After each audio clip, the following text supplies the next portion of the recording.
क्या आप जानते हैं कि रामायण में ऐसे 10 रहस्य छिपे हैं जिन्हें जानकर आपकी सोच हमेशा के लिए बदल जाएगी? क्या कोई इंसान 14 साल तक बिना सोए रह सकता है? क्या कोई अपनी नींद, अपना आराम, अपनी इच्छा सब कुछ त्याग सकता है सिर्फ अपने भाई की सेवा और सुरक्षा के लिए? रामायण में एक ऐसा रहस्य छिपा है जो प्रेम, त्याग और समर्पण की सबसे बड़ी मिसाल बन चुका है। आज हम जानेंगे कि लक्ष्मण 14 साल तक क्यों नहीं सोए और इसके पीछे का असली रहस्य क्या था। जब श्री राम को 14 वर्ष का वनवास मिला तो पूरी अयोध्या शोक में डूब गई, लेकिन सबसे अधिक व्याकुल थे लक्ष्मण। उन्होंने बिना एक पल गवाए निर्णय लिया कि जहां राम जाएंगे वहीं वे भी जाएंगे। उन्होंने राजमहल का सुख, वैभव, आराम सब कुछ छोड़ दिया। उन्होंने अपनी पत्नी उर्मिला को भी छोड़ दिया, जो नवविवाहिता थी। सोचिए, एक पति अपनी पत्नी को छोड़कर 14 साल के लिए वन में चला जाए, वो भी बिना किसी स्वार्थ के, सिर्फ अपने बड़े भाई की सेवा के लिए। यही था लक्ष्मण का समर्पण। वनवास का जीवन आसान नहीं था। घने जंगल, जंगली जानवर, राक्षसों का भय, हर पल खतरा। ऐसे में लक्ष्मण ने अपने मन में एक संकल्प लिया कि जब तक राम और सीता विश्राम करेंगे तब तक वे जागकर पहरा देंगे। कहा जाता है कि एक रात जब सब सो रहे थे तब निद्रा देवी स्वयं लक्ष्मण के सामने प्रकट हुई और बोली कि मनुष्य शरीर को विश्राम की आवश्यकता होती है, तुम भी सो जाओ। तब लक्ष्मण ने हाथ जोड़कर कहा कि जब तक मेरे प्रभु और माता सीता वन में हैं, मैं कैसे सो सकता हूं? अगर मैं सो गया और कोई अनहोनी हो गई तो मैं स्वयं को कभी क्षमा नहीं कर पाऊंगा। तब उन्होंने अपनी नींद त्यागने का निर्णय लिया। कथा के अनुसार लक्ष्मण ने अपनी नींद देवी निद्रा को अर्पित कर दी और वो नींद उनकी पत्नी उर्मिला को दे दी गई। उर्मिला 14 वर्षों तक गहरी निद्रा में रही ताकि लक्ष्मण जागकर अपने कर्तव्य का पालन कर सके। ये त्याग सिर्फ लक्ष्मण का ही नहीं, उर्मिला का भी था। इतिहास अक्सर लक्ष्मण के त्याग की बात करता है, लेकिन उर्मिला का बलिदान भी उतना ही महान था। लक्ष्मण रात भर धनुष बाण लेकर कुटिया के बाहर पहरा देते थे। जब राम और सीता विश्राम करते तब लक्ष्मण की आंखों में नींद नहीं, सतर्कता होती थी। उन्होंने अपने शरीर की सीमाओं को तोड़ दिया। ये सिर्फ शारीरिक जागरण नहीं था, ये आत्मिक जागरण था। वे हर पल सजग रहे, हर आहट पर ध्यान दिया। यही कारण था कि जब शूरपणखा आई, जब खरदूषण का हमला हुआ, जब अनेक राक्षसों ने आक्रमण किया, तब लक्ष्मण हर बार तैयार खड़े थे। लक्ष्मण का ये त्याग हमें सिखाता है कि सच्चा प्रेम और सच्ची सेवा बिना शर्त होती है। उन्होंने कभी ये नहीं सोचा कि उन्हें क्या मिलेगा। उन्होंने कभी शिकायत नहीं की, न भूख की, न प्यास की, न थकान की। उनका जीवन एक ही उद्देश्य बन गया था, राम की सेवा और रक्षा। लेकिन प्रश्न उठता है कि क्या सच में कोई 14 साल तक नहीं सो सकता? धार्मिक दृष्टि से ये एक दिव्य कथा है जो त्याग और तपस्या का प्रतीक है। इसका अर्थ ये भी है कि जब इंसान अपने लक्ष्य और कर्तव्य के प्रति पूरी तरह समर्पित हो जाता है तो वो अपनी सीमाओं से ऊपर उठ जाता है। लक्ष्मण का 14 साल तक न सोना ये दर्शाता है कि कर्तव्य सबसे बड़ा धर्म है। जब वनवास समाप्त हुआ और राम अयोध्या लौटे तब कहा जाता है कि लक्ष्मण ने पहली बार विश्राम किया। उनका शरीर वर्षों की थकान से भर चुका था, लेकिन उनके चेहरे पर संतोष था क्योंकि उन्होंने अपना कर्तव्य निभाया था। इस पूरी कथा में सबसे बड़ी सीख यह है कि जीवन में अगर हम अपने परिवार, अपने कर्तव्य और अपने धर्म के प्रति सच्चे रहें तो कोई भी कठिनाई बड़ी नहीं होती। लक्ष्मण का त्याग हमें बताता है कि शक्ति सिर्फ शरीर में नहीं, संकल्प में होती है। आज के समय में हम छोटी छोटी बातों पर थक जाते हैं, परेशान हो जाते हैं, लेकिन लक्ष्मण ने 14 साल तक अपनी नींद का त्याग कर दिया। ये कथा हमें प्रेरित करती है कि अगर लक्ष्य पवित्र हो और इरादा मजबूत हो तो इंसान असंभव को भी संभव बना सकता है। इसलिए याद रखिए, लक्ष्मण का 14 साल तक न सोना सिर्फ एक चमत्कार नहीं, बल्कि त्याग, प्रेम और कर्तव्य की पराकाष्ठा है। यही रामायण की सबसे बड़ी सीख है कि जीवन में सबसे बड़ा धर्म है अपने कर्तव्य को निभाना, चाहे उसके लिए कितनी भी कीमत क्यों न चुकानी पड़े। पार्ट 4। माता सीता धरती में क्यों समा गई? एक रानी जिसने वनवास सहा, रावण की कैद झेली, अग्नि परीक्षा दी, फिर भी अंत में उसे धरती में समाना पड़ा। आखिर क्यों? क्या ये केवल एक घटना थी या इसके पीछे कोई गहरा आध्यात्मिक रहस्य छिपा है? माता सीता केवल एक रानी नहीं थी, वो त्याग, सहनशीलता और आत्मसम्मान की प्रतीक थी। उनका जन्म भी साधारण नहीं था। कहा जाता है कि वे स्वयं धरती से प्रकट हुई थी, इसलिए उन्हें भूमिपुत्री कहा गया। जब श्री राम को वनवास मिला, तब सीता ने बिना संकोच उनके साथ जाने का निर्णय लिया। राजमहल की सुख सुविधाएं छोड़कर उन्होंने जंगल का कठिन जीवन अपनाया। उन्होंने कभी शिकायत नहीं की। फिर वो भयानक क्षण आया जब रावण ने उनका हरण किया। लंका में कैद के दौरान उन्होंने हर प्रलोभन ठुकराया, हर भय का सामना किया, लेकिन अपने चरित्र और मर्यादा को नहीं छोड़ा। युद्ध के बाद जब राम ने उन्हें वापस स्वीकार किया, तब समाज के सामने अग्नि परीक्षा की घटना हुई। सीता ने अग्नि में प्रवेश किया और अग्निदेव ने स्वयं उन्हें शुद्ध घोषित किया। लेकिन कहानी यहीं समाप्त नहीं हुई। अयोध्या लौटने के बाद भी कुछ लोगों ने उनके चरित्र पर प्रश्न उठाए। राम, जो राजा थे, उन्हें प्रजा की आवाज सुननी पड़ी। यही वो क्षण था जब सीता को फिर से त्याग का सामना करना पड़ा। गर्भवती होने के बावजूद उन्हें वन में छोड़ दिया गया। ये घटना केवल पीड़ा नहीं, बल्कि समाज के कठोर सत्य को दर्शाती है। वाल्मीकि आश्रम में उन्होंने लव और कुश को जन्म दिया। समय बीता, लव कुश बड़े हुए, राम से मिले और सत्य सामने आया। तब राम ने सीता को वापस बुलाया, लेकिन इस बार सीता ने धरती माता को पुकारा। उन्होंने कहा, यदि मैंने जीवन भर अपने धर्म का पालन किया है, यदि मैं शुद्ध हूं, तो हे धरती माता, मुझे अपने भीतर समा लो। और तभी धरती फट गई, दिव्य प्रकाश हुआ और सीता धरती में समा गई।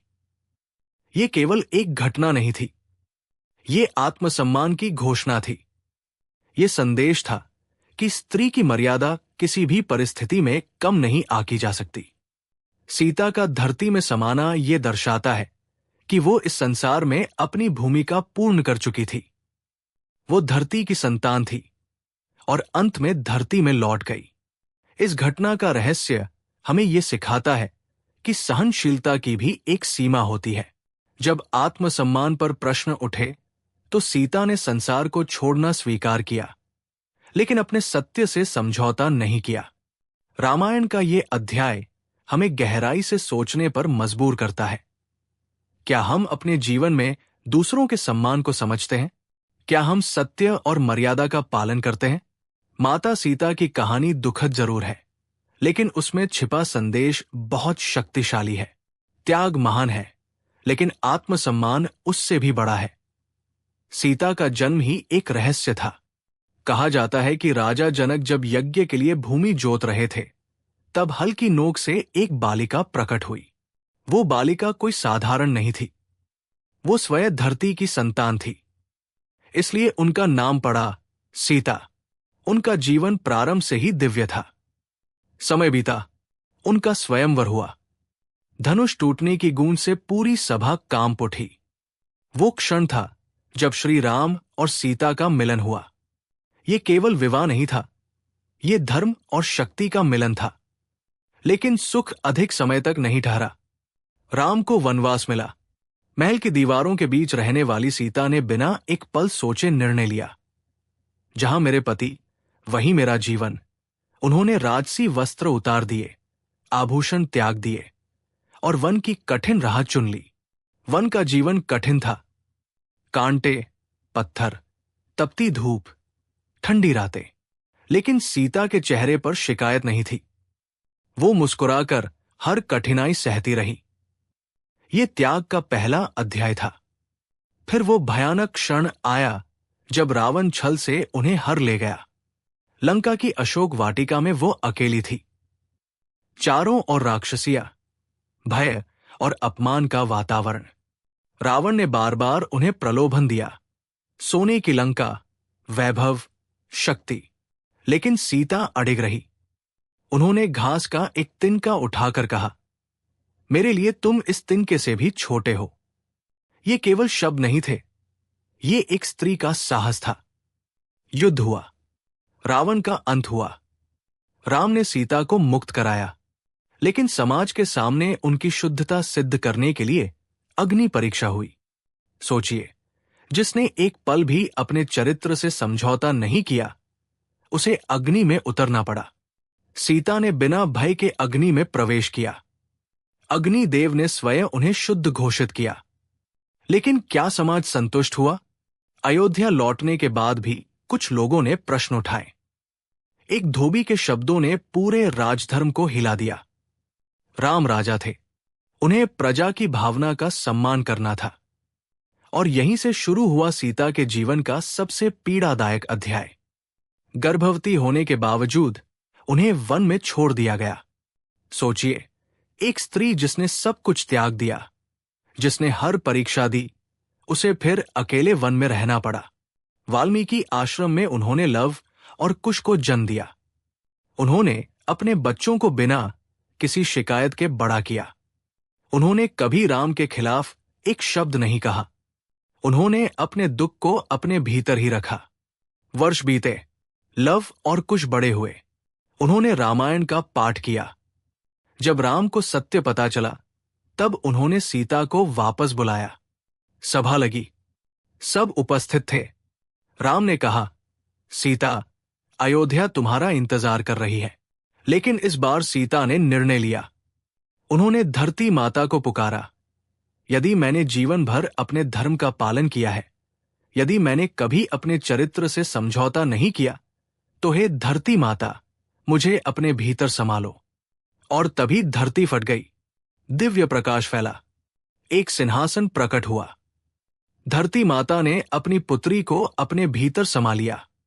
राम खड़े रहे, मौन, स्थिर, लेकिन भीतर से टूट चुके थे। ये घटना केवल एक दुखद अंत नहीं है, ये एक संदेश है। ये बताती है कि त्याग महान है, लेकिन आत्मसम्मान उससे भी बड़ा है। सीता ने संसार छोड़ दिया, लेकिन अपने सत्य से समझौता नहीं किया। उनका धरती में समाना ये दर्शाता है कि वो इस संसार में अपनी भूमिका पूरी कर चुकी थी। वो आई थी धरती से और धरती में लौट गई। ये कहानी हमें सोचने पर मजबूर करती है। क्या समाज हमेशा न्यायपूर्ण होता है? क्या कभी कभी सत्य को भी परीक्षा देनी पड़ती है? सीता की कथा केवल दुख नहीं, बल्कि शक्ति है। वो बताती है कि स्त्री सहनशील हो सकती है, लेकिन कमजोर नहीं। वो त्याग कर सकती है, लेकिन अपने आत्मसम्मान की कीमत पर नहीं। जब भी आप रामायण पढ़ें, तो इस दृश्य को याद करें। एक रानी, एक मां, एक त्याग की मूर्ति, जो अंत में अपनी सच्चाई को धरती के हवाले कर देती है। और शायद यही रामायण का सबसे भावुक और रहस्यमय अध्याय है, कि सच्चाई कभी हारती नहीं, भले ही संसार उसे समझने में देर कर दे। समुद्र पर पत्थरों का पुल बनाया गया था। कहा जाता है कि हर महान ग्रंथ में कुछ ऐसे रहस्य छिपे होते हैं जो पहली नजर में दिखाई नहीं देते, लेकिन जब उन्हें समझा जाता है तो पूरी सोच बदल जाती है। और ऐसा ही एक रहस्य छिपा है रामायण में, लक्ष्मण रेखा का रहस्य। क्या सच में वो रेखा खींची गई थी? क्या वो केवल एक सुरक्षा घेरा था, या उसके पीछे कोई गहरा आध्यात्मिक अर्थ छिपा है? जब श्री राम स्वर्ण मृग के पीछे गए और कुटिया में केवल माता सीता और लक्ष्मण रह गए, तब दूर से राम की आवाज सुनाई दी, जो वास्तव में मारीच का छल था। और सीता व्याकुल हो उठीं।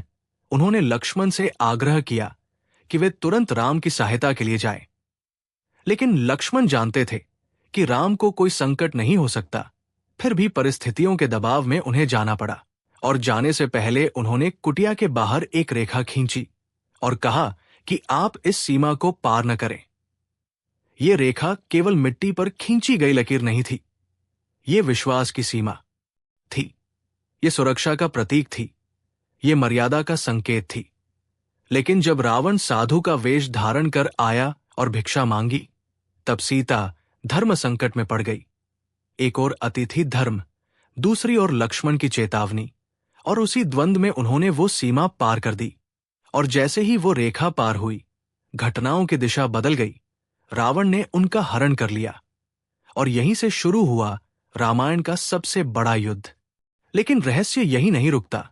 कई विद्वान मानते हैं कि मूल वाल्मीकि रामायण में लक्ष्मण रेखा का स्पष्ट वर्णन नहीं मिलता। ये कथा बाद की लोक परंपराओं और रामचरितमानस जैसे ग्रंथों में विस्तार से प्रचलित हुई। तो क्या इसका अर्थ है कि ये घटना काल्पनिक है, या फिर इसका आध्यात्मिक अर्थ शाब्दिक सत्य से भी अधिक गहरा है?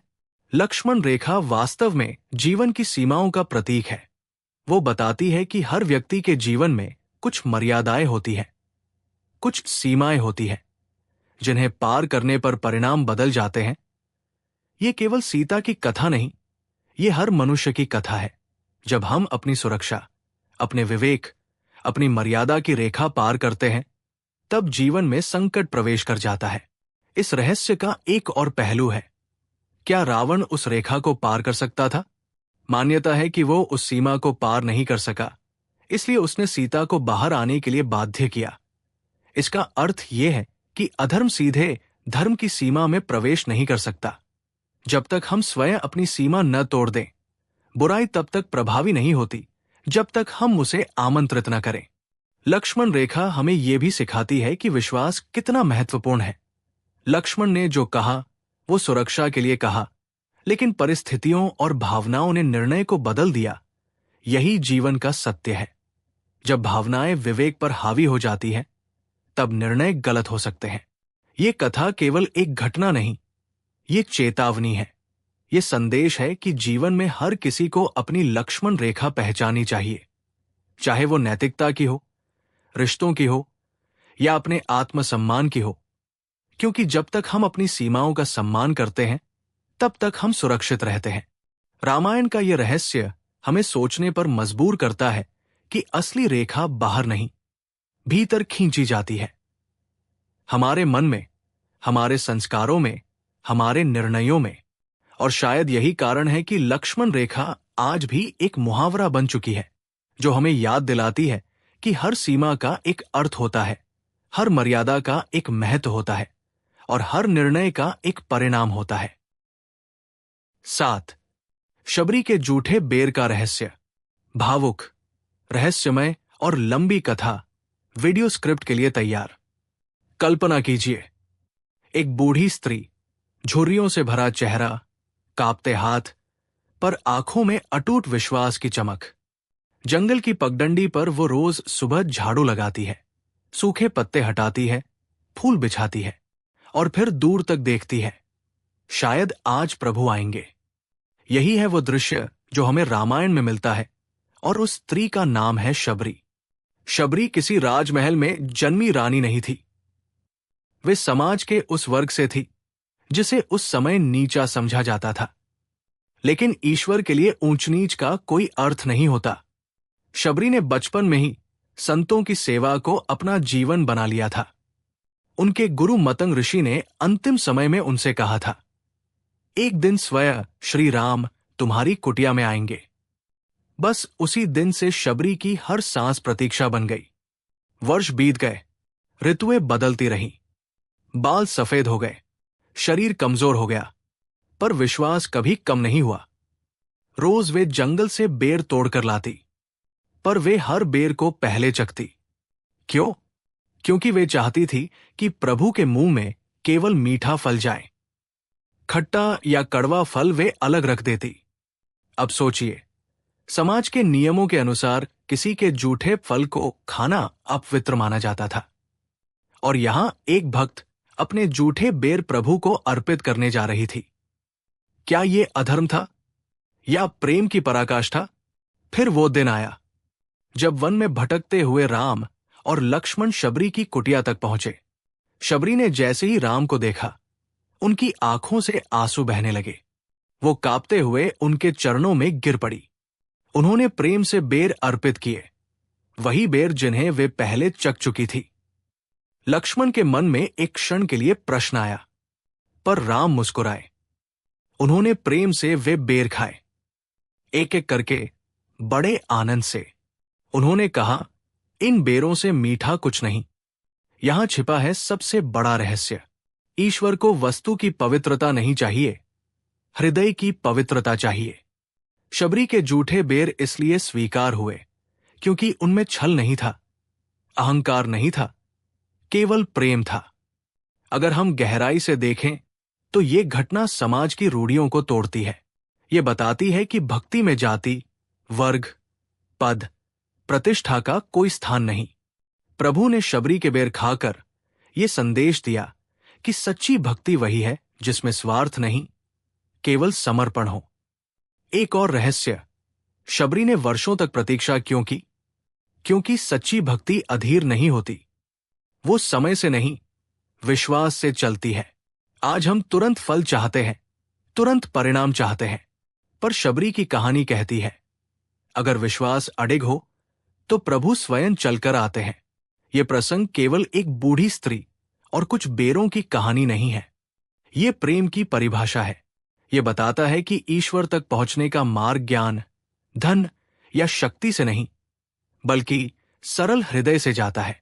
शबरी के जूठे बेर हमें ये सिखाते हैं कि अगर दिल साफ है तो अर्पण छोटा नहीं होता, अगर भावना सच्ची है तो प्रतीक्षा लंबी नहीं लगती, और अगर प्रेम निष्कपट है तो ईश्वर दूर नहीं रहते।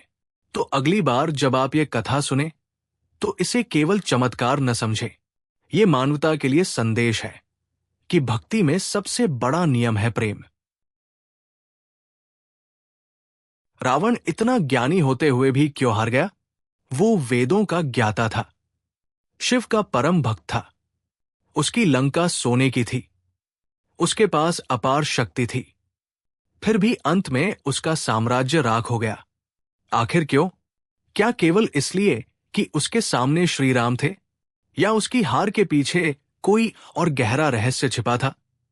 रावण कोई साधारण राक्षस नहीं था, वो महान पंडित था, संगीतज्ञ था, ज्योतिष और वेदों का ज्ञाता था।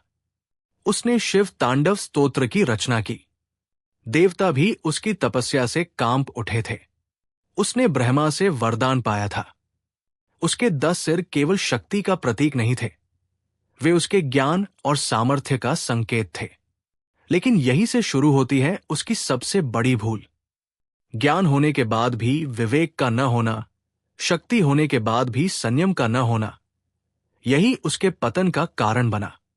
जब उसकी बहन शूर्पणखा का अपमान हुआ, तब उसके भीतर का क्रोध जाग उठा, पर उसने न्याय नहीं चुना, उसने प्रतिशोध चुना। उसने माता सीता का हरण किया। वो जानता था कि ये अधर्म है, वो जानता था कि एक स्त्री का अपहरण धर्म के विरुद्ध है, लेकिन उसका अहंकार उसके विवेक से बड़ा हो गया। यही रावण की असली हार थी। युद्ध से पहले ही उसके अपने भाई विभीषण ने समझाया, सीता को लौटा दो, यही उचित है। उसकी पत्नी मंदोदरी ने चेतावनी दी, उसके मंत्रियों ने सलाह दी, लेकिन अहंकार ने उसके कान बंद कर दिए। ज्ञान जब अहंकार में बदल जाता है, तब वो विनाश का कारण बनता है। रावण के 10 सिर प्रतीक थे काम, क्रोध, लोभ, मोह, मद, मत्सर और अन्य दोषों के। वो विद्वान था, पर अपने अंदर की बुराइयों पर विजय नहीं पा सका। दूसरी ओर श्री राम थे, जिनके पास न सोने की लंका थी, न अपार सेना। उनके पास था धर्म, सत्य और मर्यादा। यही कारण था कि जब युद्ध हुआ तो जीत केवल बाणों से नहीं, बल्कि धर्म की शक्ति से हुई। रावण की हार हमें यह सिखाती है कि केवल ज्ञान काफी नहीं है। यदि चरित्र नहीं है, यदि विनम्रता नहीं है, यदि धर्म का साथ नहीं है, तो सबसे बड़ी शक्ति भी बेकार है। अंतिम क्षणों में जब रावण युद्ध भूमि में गिरा, तब भी श्री राम ने लक्ष्मण से कहा कि जाओ, उससे ज्ञान प्राप्त करो, क्योंकि वह महान विद्वान है। ये दृश्य हमें बताता है कि राम ने कभी उसके ज्ञान का अपमान नहीं किया, उन्होंने केवल अधर्म का अंत किया। रावण की कहानी हमें ये सोचने पर मजबूर करती है, क्या हमारे भीतर भी कहीं न कहीं वो अहंकार छिपा है? क्या हम भी कभी अपने ज्ञान या शक्ति पर घमंड कर बैठते हैं? याद रखिए, रावण की हार उसकी शक्ति की वजह से नहीं हुई, उसकी हार उसके अहंकार की वजह से हुई। और यही रामायण का सबसे बड़ा रहस्य है। धर्म देर से जीतता है, पर जीतता जरूर है। 9. सीता की खोज में सबसे बड़ा योगदान किसका था? जब रावण माता सीता का हरण करके आकाश मार्ग से लंका की ओर जा रहा था, तब किसी ने नहीं सोचा था कि यह घटना केवल एक अपहरण नहीं, बल्कि पूरे धर्म युद्ध की शुरुआत होगी। उस क्षण से लेकर लंका विजय तक की पूरी यात्रा में एक प्रश्न बार बार उठता है, आखिर सीता की खोज में सबसे बड़ा योगदान किसका था? किसने वो काम किया जो असंभव लगता था? किसने निराशा को आशा में बदला? जब श्री राम और लक्ष्मण लौटे और कुटिया खाली पाई, वो क्षण केवल एक पति का दुख नहीं था, वो संपूर्ण मानव पीड़ा का प्रतीक था। राम वन वन भटकते हैं, वृक्षों से पूछते हैं, नदियों से पूछते हैं, पर्वतों से पूछते हैं, क्या तुमने सीता को देखा? उस दर्द में ईश्वर भी मानो मनुष्य बन गया था। सबसे पहली सहायता मिली जटायु से। घायल अवस्था में पड़े जटायु ने अपने अंतिम श्वासों में बताया कि रावण दक्षिण दिशा में गया है। ये दिशा केवल भौगोलिक नहीं थी, ये कथा की दिशा थी। यदि जटायु न बताते तो खोज की शुरुआत ही कैसे होती? इसके बाद राम की मुलाकात होती है सुग्रीव से। यहां से खोज संगठित होती है। वानर सेना चारों दिशाओं में भेजी जाती है। दक्षिण दिशा की टोली में अंगद, जांबवान और वो नाम शामिल था जो आगे चलकर इतिहास बन गया, हनुमान। समुद्र तट पर पहुंचकर पूरी टोली निराश हो गई। सामने अथाह समुद्र था। कोई नहीं जानता था कि लंका कहाँ है, कितनी दूर है। समय सीमा समाप्त होने वाली थी। निराशा का भार सब पर था। उसी क्षण जांबवान ने हनुमान को उनकी शक्ति का स्मरण कराया। उन्होंने कहा, तुम्हें अपनी शक्ति याद नहीं, पर तुम असंभव को संभव कर सकते हो। यह क्षण केवल प्रेरणा का नहीं, आत्मबोध का था। हनुमान ने अपने भीतर छिपी शक्ति को पहचाना। उनका आकार बढ़ा, आत्मविश्वास जागा और उन्होंने समुद्र लांघने का निर्णय लिया। यह छलांग केवल भौतिक दूरी पार करना नहीं थी, ये विश्वास की छलांग थी। जब हनुमान लंका पहुंचे, उन्होंने तुरंत बल प्रयोग नहीं किया। पहले उन्होंने रणनीति अपनाई।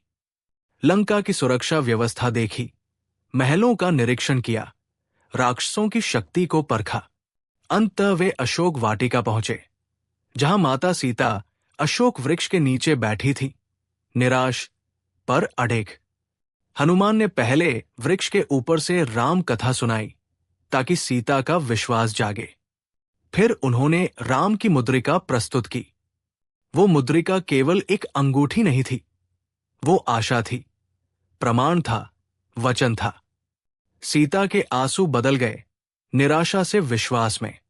यहां समझना जरूरी है, खोज केवल स्थान ढूंढ लेना नहीं थी। असली कार्य था विश्वास को जीवित रखना। यदि सीता का मन टूट जाता तो पूरी कथा की दिशा बदल सकती थी। हनुमान ने केवल सीता को खोजा नहीं, बल्कि लंका की शक्ति का आकलन किया। रावण के दरबार में गए, उसे चेतावनी दी और अंत में लंका दहन कर दिया। यह दहन केवल आग नहीं थी, यह संदेश था कि धर्म की सेना आ चुकी है। अब सोचिए, यदि हनुमान समुद्र न लांघते तो क्या होता? यदि वे डर जाते, यदि वे अपनी शक्ति पहचान न पाते, खोज वही समाप्त हो जाती। हां, जटायु ने दिशा दी। हां, सुग्रीव ने संगठन दिया। हां, जांबवान ने प्रेरणा दी। लेकिन वास्तविक खोज, प्रत्यक्ष मिलन, आशा का संचार, शत्रु की जानकारी और युद्ध की नींव, ये सब हनुमान ने किया। इसलिए यदि प्रश्न है, सीता की खोज में सबसे अधिक मदद किसने की, तो उत्तर है हनुमान। लेकिन इससे भी गहरा उत्तर है, भक्ति ने की। क्योंकि हनुमान केवल शक्तिशाली नहीं थे, वे समर्पित थे। उनके लिए ये मिशन नहीं, सेवा थी।